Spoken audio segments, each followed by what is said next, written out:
Et pourquoi pas enfermer les détenus sur des bateaux? Le gouvernement, lui, se pose la question. Alors, pourquoi? Comment? Je vais t'expliquer. D'abord, d'où sort cette idée? Les Français et les Anglais l'ont beaucoup fait dans les ports dans les années 1750-1850.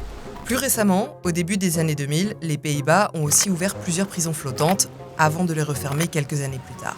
Et même chez nous, en Belgique, une de ces barges a été installée pendant quelques mois à Gand. C'était au moment de la crise des migrants en 2016.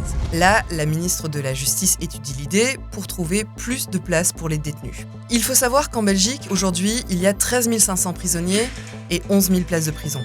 Le calcul est vite fait, il manque 2 500 places. Résultat, plus de 500 détenus se retrouvent à dormir par terre sur des matelas.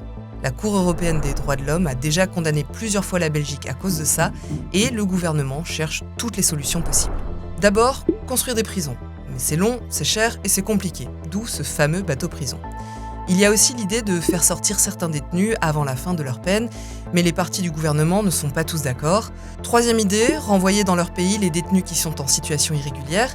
Ils sont 4000, mais là, ça coince avec les pays d'origine, alors la ministre envisage plutôt de les envoyer dans des prisons hors de Belgique. Des discussions sont en cours là-dessus avec l'Estonie. La ministre a aussi fait des visites officielles au Kosovo et en Albanie. Ce casse-tête dure depuis des années et il n'y a que 2 façons de le résoudre. Créer plus de places de prison ou réduire le nombre de détenus. Dans un cas comme dans l'autre, ça prend du temps et les débats sont explosifs. Je suis Julie, ce dossier, on en reparlera encore dans les prochaines semaines. Alors, pour tout suivre et tout comprendre, abonne-toi.